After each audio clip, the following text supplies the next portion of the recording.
Good afternoon, dear students. Welcome to the next session of our class. The types. Let us see the net types. After this topic, I'll end my session. Okay, students. Then I'll ask you the recapitulation, and that recapitulation answers I'll send through the never skip. So, net types. So, the fishermen use nets of different kinds to catch fish. Okay. First one is 30 kannulu. Kannulu means what? Holes. Kannulu means what, students? Holes. So the fishermen will use 30 kannulu holes. It's called small parisha,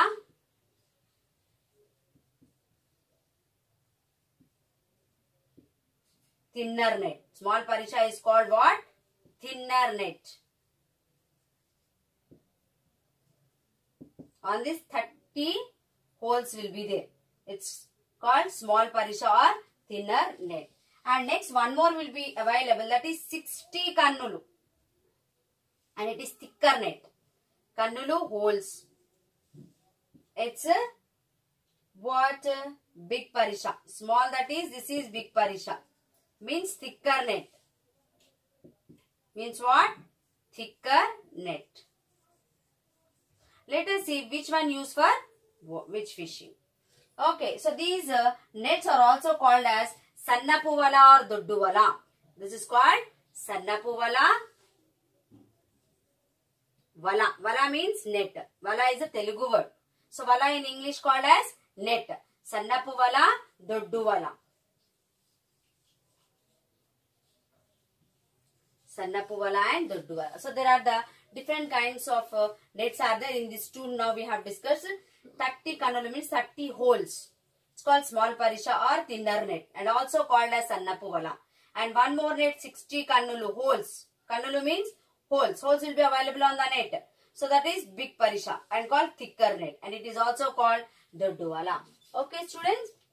Next, the nets contain the beads. So only see if net is available. For example, this is the net I am drawing.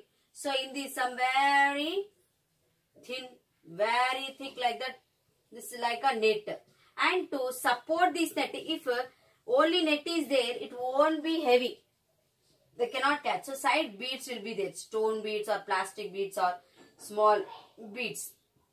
So this will be there. And because of these beads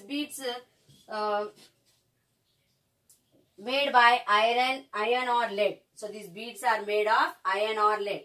Because to make it heavy.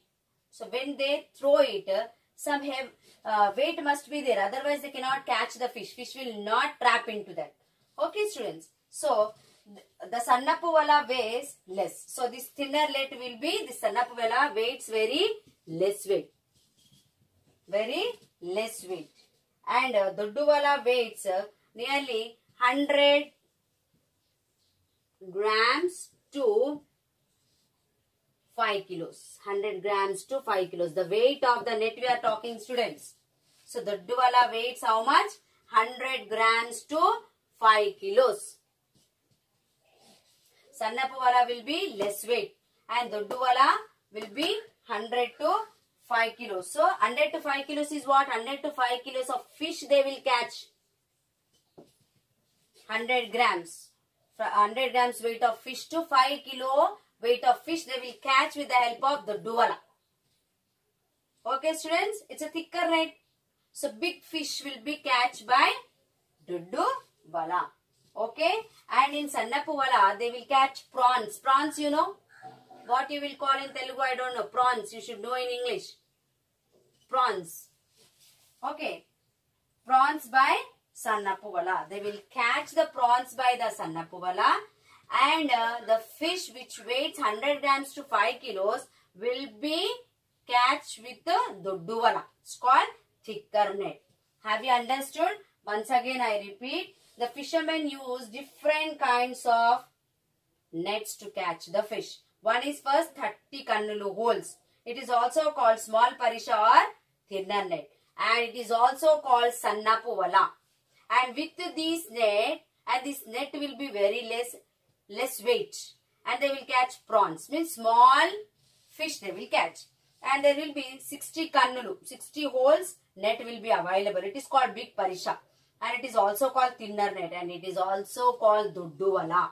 See, only English names. Kannulu means holes, big, thicker, and in Telugu it is called dodduvala. With this dodduvala or with thicker net, they will catch the fish which weighs 100 grams to 5 kilos, students. Okay? Have you understood? So, I would like to ask you recapitulation now. So, I would like to ask you the few questions. After that, I'll end my session and these answers I will send you through the Never Skip. Okay? Yeah. Yeah. Questions? Name the different kinds of fishes. What are the different kinds? Already we discussed. So, which fishes are artificially breeding? Okay. And write about the different types of nets. See, what are the different kinds of fish? I said already. So, if you want, once again I said, you want or not? So, you check these answers and what I explained, this is in page number 25, students. Okay, different kinds of fish, I'll read out. Just 2-3 I'll read out. Budda parkalu, jellelu, kodukalu. That is the answer. Okay, and what I asked, which fish are artificially breeding? Bocche, ravu, meriga. Okay, and write about the different kinds of net used by the fishermen. Okay, and one more question I would like to ask you. Why the fishes are disappearing during recent times? Why the fishes are disappearing during the recent time? What is the answer for this? Because of the heavy usage of pesticides and fertilizers, the different kinds of fish are disappearing. 10 points I will underline, I will post in the Never Skip. Okay, students, now it's not possible no, because many of them they have textbooks or not, I don't know. Okay, so now today let us start a new lesson. See, already previous lesson, Penamakuru, a village on the delta. See, in third lesson part A, we have discussed about the 3 important landforms. What are they, students? Yes, very good. They are plains, plateaus and mountains. Very good. And next, third lesson part B, we discussed about the village on the deltas, isn't it? Now we are going to the next lesson, Dokur. That is Penamakuru. This is Dokur, a village on the plateau. A village on the plateau. So this is one more type of landform. Okay, so why these lessons one after other? On the delta, a village on the plateau, they have given in the textbook, because we should know how the people are living in these different terrains. Terrains means landforms. How the people live in the delta regions, how the people live in the plateau region. Next may be about the hills or mountains. Okay, students. So the Dokur village, which is on the plateau region. In the previous chapter, we saw a village which is on the Krishna Delta, isn't it, students? And even our professors personally, they have visited that village and lot of information they gathered and they have printed in the textbook. In the same way, our professors, they visited the Dokur village also to see how the people are living on the plateau region. What is the plateau region? It will be height and tableland. On the top, it will be flat, isn't it? So, how the people live in the plateau region? To understand this, first you should observe this map.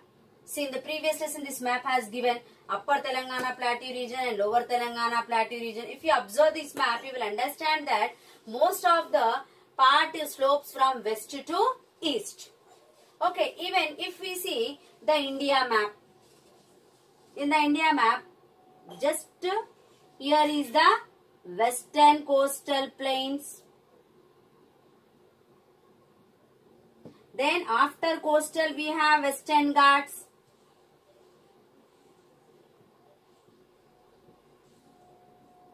These are the Western Ghats.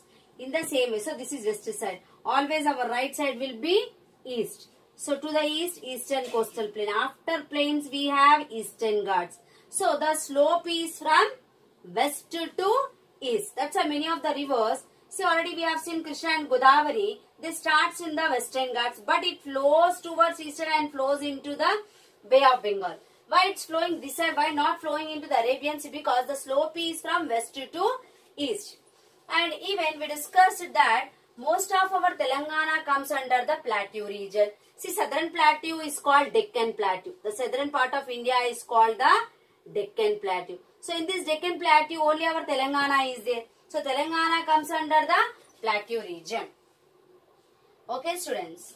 So, one side we have western coastal plain, one side eastern coastal plain. And after western coastal plains, we have Western Ghats. After eastern coastal plains, we have Eastern Ghats. And slope is from west to east. Okay. So, here the Deccan Plateau higher in altitude. Altitude means height. It is in higher Western Ghats.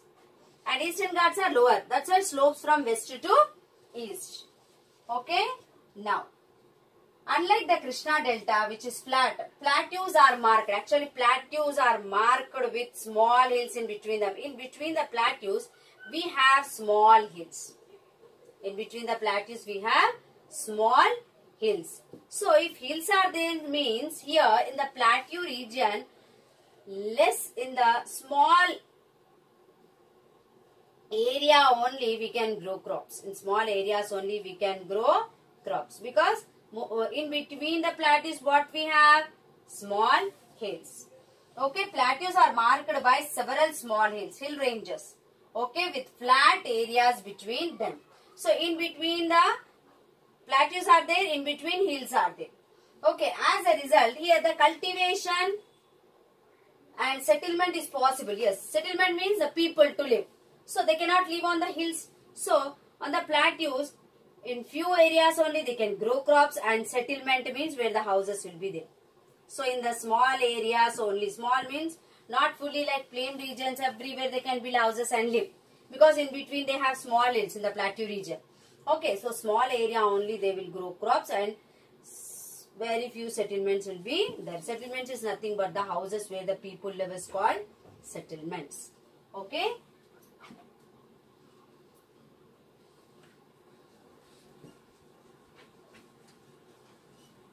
Now let us see what crops they grow, how they live. Okay, today only about Deccan Plateau. Now just I have discussed about the Deccan Plateau. And next our topic Dokur village. Okay, where it is location, let us see. How we have seen about the location of Penamakuru village. Now let us see the location where exactly this Dokur village is situated. Okay, students. So, okay. An important aspect of this plateau is that it receives very less rainfall. Plateau regions receives very low rainfall. It receives little rains. It receives little rainfall. Plateau regions receives little rainfall. And our professors here given in the textbook, I'll read out that sentence, then you will understand. We wanted to see how people live in such difficult terrains. We means here our professors. They wanted to see how the people will live in this difficult situations. Because it's a plateau region. Okay, in small areas only they can grow crops. In small areas only the people can live. So how, and here main thing is these regions, plateau regions receive very little rainfall. So when little rainfall, how they grow crops, how these people are living, let us discuss. First we will go for the location. Okay, students. So our professors, they visited this village, a typical village located in Telangana Plateau. So this village is Dokur. Where it is? It is in Mahbubnagar district.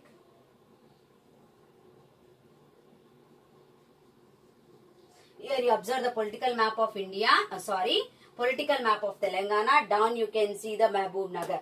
So, in Mahbubnagar district, there is a Dokur village.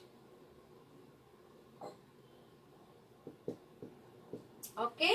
So, Dokur is in which mandal? Dokur, I'll write here. Dokur is in Devarakadra mandal. Where is Dokur? It is in Devarakadra mandal.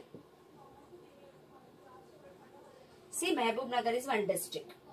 And Dokur is one village in Mahbubnagar. And this village comes under Devarakadra Mandal. How we have Uppal Mandal, our Ramantapur comes under Uppal Mandal. In the same way, this Dokur comes under Devarakadra Mandal. And it is about 25 kilometers away from Mehboob Nagar.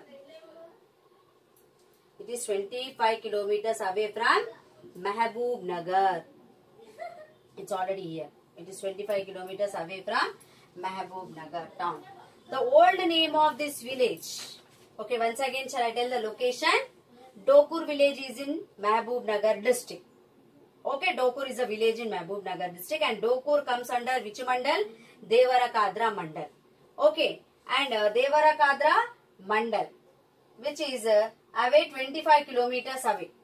Okay, students, which is 25 kilometers away from Mehboob Nagar district. And here one story is there. Actually, the old name of Dokur was Dakur. Old name of Dokur was Dakur. Okay, students. So, why they call it as a Dakur if I rub R?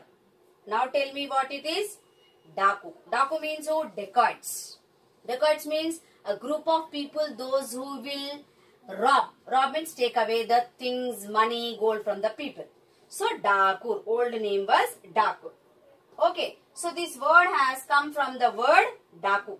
Dakur has come from the word Daku. Okay. Which means dacoits. Daku means who? Dacoits. Those who will rob. A group of people will come. This Daku means a group of people, they will come and they will take away the things from the people, gold, money, whatever they have. Okay. And let us see why the name, old name was Dakur. Let us see. Dakur, as it was easy. So, these people, this Daku people, they used to live in the hills, behind the hills. Already I said that in between the plateaus there are the small hills, isn't it? So, in this Dokur village also, there are the hills and forest areas. So, these Dakus, these dacoits, they used to live in the forest areas because to hide themselves. If they not hide, what happens? The people will complain, the police will, yes, exactly, take to the jail. That's why these people, they used to hide. Hiding means what? Not seen to anyone. So, they used to hide in the forest areas. In the forest area, full bushes, bushy trees will be there. So, under that, behind that, they used to hide. Okay. So, that's why that village name was Daku. Once upon a time, there was Dakus were there in this Dokur village. That's why the old name was Dakur. At present, the name of this village is Dokur, which is in Mehboob Nagar district. Under which mandal? It comes under Devarakadra mandal, which is 25 kilometers away from Mehboob Nagar district. So, this is the introduction of this lesson, students. And see, previous lesson important points and all, the pics I will post to the Never Skip. Okay, students? So, thank you. Have a nice day.